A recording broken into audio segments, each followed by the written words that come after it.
ETF index mutual funds నేర్చుకుని stock మార్కెట్లో రాణించాలనుకుంటున్నారా? వెంటనే ఈ నెంబర్కి కాల్ చేయండి. Hi viewers, India's largest digital media network Suman టీవీకి స్వాగతం. ప్రస్తుతం మనతో ఉన్నారు motivational speaker and advocate Ushasri. నమస్తే ఉషా. నమస్తే రాధా. సో ఉషా, పిల్లలకి ఏ అవసరాలు కావాలన్నా అది తల్లిదండ్రులు మాత్రమే తీర్చగలరు. మనం పుట్టినప్పటి నుంచి వాళ్ళకి ఏం కావాలో వాళ్ళు చెప్పకముందే ఆకలి కానీ, నిద్ర కానీ, బట్టలు కానీ ఏవైనా ఇస్తూ ఉంటాం. అదంతా ఒకెత్తైతే ఒక 13 ఏళ్ళు వచ్చాయి అంటే వాళ్ళు అప్పటికప్పుడే టీనేజ్లో స్టార్ట్ అయ్యే ఏజ్. 13 ఏళ్ళు దాటిన పిల్లలకి, అది అమ్మాయి కానీ అబ్బాయి కానీ, పేరెంట్స్ ఎలాంటి నీడ్స్ వాళ్ళకి ఇవ్వాలి అంటాం. మామూలుగా అంటారు కదా, ఇంట్లో ప్రేమ దొరకకపోతే బయట వాళ్ళ కోసం పడతారు అని. ఇప్పుడు జనరేషన్ అది దాటిపోయింది, అది మన జనరేషన్ రాదా. ఎందుకు మొన్న కూడా విన్నా, ఒక అమ్మాయి అదే ఇలాగే చెప్తుంది, మా ఇంట్లో ఎవరు పట్టించుకునే వాళ్ళు లేరు, ఎవరు ఉండరు ఇంట్లో, కనీసం ఏంటి అని అడగరు. సో ఆ టైంలో ఎవరో ఒకరు ఎమోషనల్ గా ఉంటే 9th క్లాస్ అమ్మాయి. అది ఓకే, నేను కాదనట్లేదు. ఇంట్లో బాగా చూసుకొని ప్రేమించి ప్యాంపర్ చేసి కావాల్సినన్ని కొనించే పిల్లలు కూడా నేను, బికాస్ ఖచ్చితంగా they are getting into drugs and there ఏం పోయే కాలం. ప్రేమిచ్చి అన్ని ఇచ్చి డబ్బులు ఇచ్చి అన్ని ఇచ్చినా సరే. సో 13+ లో అంటే ఇప్పుడు జెన్జీస్ కి వచ్చేసాం మనం. పేరెంటింగ్ లో అంటే దేర్ ఆర్ లైక్, నువ్వు అడిగావు 3-4 థింగ్స్. మోస్ట్ ఇంపార్టెంట్ థింగ్ ఏంటంటే too much of freedom, too much of అర్థం చేసుకోవడం. వాళ్ళు ఏదైనా కింద పడితే వాళ్ళే లెగుస్తారు. నో, వాళ్ళకి లెక్చర్ ఇస్తారు మన వాళ్ళు. Especially half Indian half American లో అరుస్తారు ఏదన్నా తల్లిదండ్రులకి. అది కామన్. అంటే పిల్లలకి అంటే వద్దన్నా కాదన్నా నేను ఆ సిచ్యువేషన్ లో ఉన్నా అరుస్తాను. బట్ కాకపోతే వీళ్ళు ఇతరత్ర వాటికి వెళ్లకుండా మనం కూడా మార్చుకోవాల్సిన సందర్భాలు ఏంటంటే, ఫస్ట్ మనం ఒక లెక్చర్ లాగా కాకుండా ఒక కన్సల్టెంట్ గా, అంటే దాన్ని ఏదో పక్కనాడి మీద రుద్ది నువ్వు కల్చర్ ని చెప్పాలి, పూజలు పునస్కారాలు. వాడికి హాబీస్ కి ఇప్పుడున్న పరిస్థితుల్లో వాడేం చేద్దాం అనుకుంటున్నాడు అనే దానికి కూడా స్పేస్ ఇవ్వాలి. ఇస్తూనే కొన్ని బౌండరీస్ పెట్టాలి. హౌస్ రూల్స్ అని, యుఎస్ లో మనకి హౌస్ రూల్స్ అని ఉంటాయి. So you have your freedom, but కానీ ఇంట్లో మాత్రం నువ్వు ఇలానే ఉంటేనే నీకు ఇక్కడ మనుగడ ఉంటుంది అని. ఇంకోటి బిగ్గెస్ట్ ఫ్లో నేను చూసింది ఇండియన్ పేరెంట్స్ లో, ఎస్పెషల్లీ టీనేజ్ లో, మనకి ఫైనాన్షియల్ రెస్పాన్సిబిలిటీ కానీ కిందకి 29 ఏళ్ళు 30 ఏళ్ళు వచ్చినా అమ్మ బాబులు, అఫ్ కోర్స్ నేను డబ్బులు తీసుకుంటాను, అది వేరే విషయం. డబ్బులు తీసుకోవడం వేరు, కంప్లీట్ గా పేరెంట్స్ మీద ఆధారపడి. మా మదర్ నాకు చిన్నప్పటి నుంచి లైక్ 6-7 ఇయర్స్ నుంచి ఒక 10 రూపీస్ ఇచ్చి అందులోనే నూనె, బియ్యము, పప్పు అన్ని తీసుకురమ్మనేవాళ్ళు. అసలు 10 రూపాయలు, it was like I use to calculate. Okay, అప్పట్లో 6-7 ఇయర్స్ కి ఓకే 2 రూపీస్ కి ఇది, 3 రూపీస్ కి ఇది అని క్యాలిక్యులేట్ చేస్తే ఇచ్చింది. So she taught me. ఒక రోజు నేను పావలా పెట్టి కొనేసుకుంటే చచ్చట్టు కొట్టింది. ఏం చూస్తుందిలే అమ్మ, పావలా పెట్టి కొనుక్కుందామని.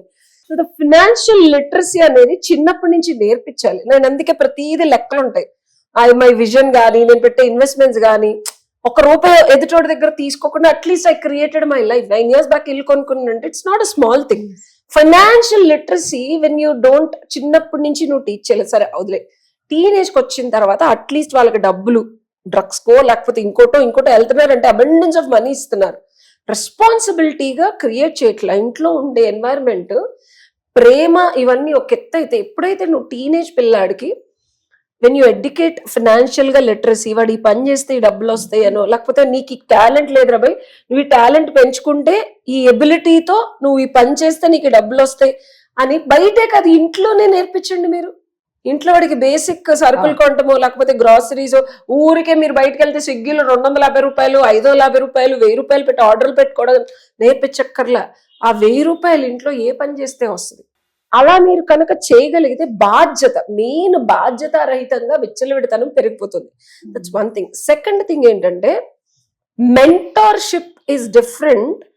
అంటే పేరెంట్స్ కొంచెం ఎదిగారు అంటే మరీ రుద్దకుండా మెంటార్ చేయడానికి, బట్ కన్సల్టెంట్ గా ఉండండి మీ కిడ్స్ కి. బికాస్ వాళ్ళ గ్రోత్, చాలా మంది ఏంటంటే ట్రెడిషన్స్ ఇవి, రూల్స్ ఇవి అని రుద్దుతున్నారు.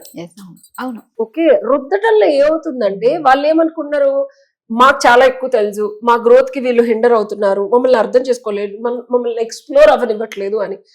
సో డెఫినెట్ గా బాధ్యతగా వాళ్ళకి ఒక మంచి ఫ్యూచర్, ఎంబీబీఎస్, బీటెక్ లేకపోతే what ever, but as a person గా చాలా మంది మనకు కూడా స్పోర్ట్స్కి వెళ్తున్నారు. ఈ మధ్య పిల్లల్ని చిన్నప్పటి నుంచి నేర్పిస్తున్నారు, సంగీతంలోనూ చాలా రాణిస్తున్నారు. So it's not easy. నీ బిడ్డకి వాడి లోపల ఇన్హెరెంట్ టాలెంట్ ఏంటి అనేది ఆ టీనేజ్ నుంచి స్ప్రౌట్ అవుతుంది.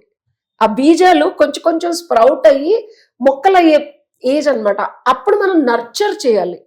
కన్సల్టెంట్ అని నేను ఎందుకన్నానంటే అందరూ జాబులు చేస్తున్నారు కాబట్టి, కన్సల్టెంట్ అనేవాడు నీ దగ్గరకు వచ్చి క్వశ్చన్ అడిగితే క్లయింట్ ఆ ప్రాజెక్ట్ వరకు నువ్వు వాడిని హ్యాండిల్ చేస్తావు.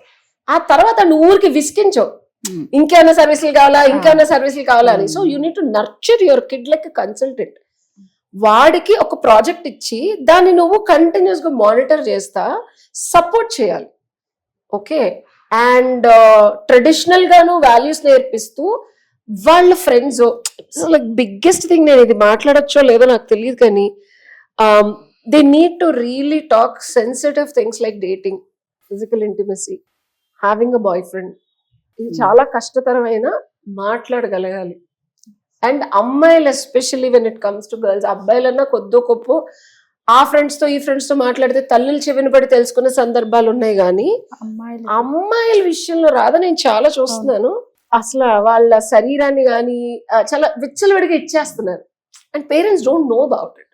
అండ్ నేను తల్లిలా ఉండాలి, తండ్రిలా ఉండాలని చెప్పను. బికాస్ ఎయిదర్ పీపుల్, ఇద్దరులో ఎవరో ఒకళ్ళు ఆ పొజిషన్ తీసుకోవచ్చు, ఆ అమ్మాయికి ఎవరు క్లోజ్ గా ఉంటే. సో చిన్నప్పటి నుంచి ఒకలాగా ఉంది, ఇప్పుడు ఇంకోళ్ళతో వెళ్ళి మాట్లాడుతుంది అన్నప్పుడు ఫ్రెండ్స్ అనుకోని ఫ్రెండ్ జోన్ చేసి తల్లిదండ్రులు పట్టించుకోకుండా ఉండి వాళ్ళు వెళ్ళి పిల్లలు ప్రెగ్నెంట్ అయిన సందర్భాలు వచ్చేస్తున్నాయి, వస్తున్నాయి, నేను చూస్తున్నాను. I can't tell you certain things. But అలాంటి సందర్భాలు తెచ్చుకోకుండా, అమ్మాయి శరీరం చాలా ఇంపార్టెంట్, మన బిడ్డ కదా. 14-15 ఏళ్ళకి శరీరం అలా అయిపోతే 40 ఏళ్ళకి 50 ఏళ్ళకి ఆ పాప పరిస్థితి ఏంటి? సో ఆడపిల్లని కల్లా తల్లిదండ్రులు ఓపెన్ గా, అంటే ఇది మాట్లాడటం కూడా నేర్చుకోవాలి. It's not easy to have that. మన సొంత బిడ్డతో మనం అలాగా మాట్లాడే కల్చర్ లో మనం లేము. ఆ బిడ్డ కూడా మన దగ్గరకు వచ్చి అంత ఈజీగా చెప్తుందా అనే స్థితిలో కూడా ఆ బిడ్డకి మనం క్రియేట్ చేయాలి. లేకపోతే ఇలా కౌన్సిలర్స్ దగ్గరికి వాళ్ళ దగ్గరికి ఆ కల్చర్ లో షాక్ లో ఉన్నాం మనం. మన పర్సనల్, మన అమ్మాయి ఎవరితో ఉందా అనేది కౌన్సిలర్ కి చెప్పడం ఏంటి? సొసైటీలో చూసే వాళ్ళు ఎలా అనుకుంటారు? నా కూతురికి ఏమన్నా ఉందా అనుకుంటారా, పిచ్చా అనుకుంటారా, లేకపోతే ఇంకేదన్నా అనుకుంటారా అనే సొసైటికల్ కండిషన్ లో ఉన్న తల్లిదండ్రులు అలాంటివి రాకూడదంటే అమ్మాయితో మాట్లాడగలగాలి.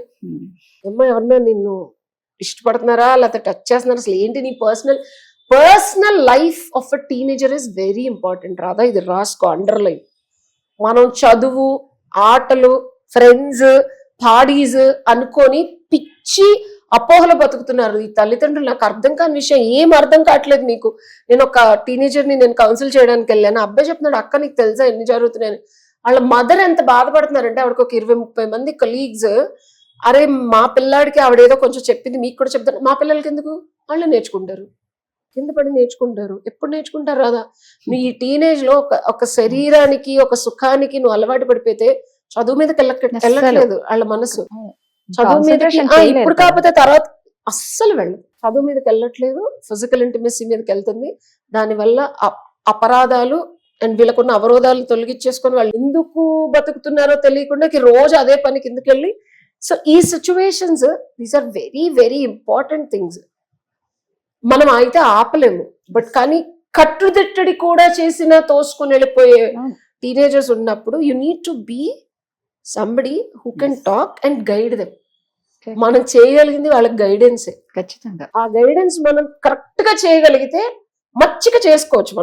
మన పిల్లలు కదా రాదా, మన కడుపులో పుట్టిన పిల్లలు. మనం ఎంత చక్కగా ఒక చిన్న పిల్లల్ని మచ్చిక చేసుకున్నట్టు టీనేజ్ లో. అండ్ ఇంకో బిగ్గెస్ట్ థింగ్, అస్సలు గొడవ పడద్దు. అంటే గొడవ అంటే రియాక్ట్ అవుతారు పేరెంట్స్. ఎక్కడ వీళ్ళు ఎస్పెషల్ టీనేజ్ 13 to 16 years మధ్యలో అరుపులు, కేకలు, కొట్టుకోటాలు, కింద పడేటాలు, వాళ్ళ హార్మోన్స్ వాళ్ళు చాలా చేంజ్ అవుతూ ఉంటాయి.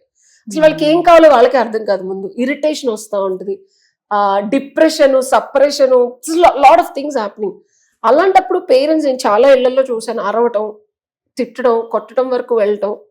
వాళ్ళని ఏదో కట్టుదిట్టడి చేయాలి అని చెప్పి రూల్స్ అంటే ఇలా ఉండకూడదు అలా ఉండకూడదు అని చెప్పడం వల్ల గొడవలు పడే పరిస్థితుల్లో వీళ్ళ ఇళ్ల నుంచి వెళ్ళిపోయి ఇంకా ఫ్రెండ్స్ తో ఎక్కువ క్లోజ్ అయ్యి ఆ రోజు పిచ్చి పిచ్చి వేషాలు వేసి ఏడ్చి అలా తిరిగి వచ్చిన సందర్భాలు ఉన్నాయి. So react versus respond.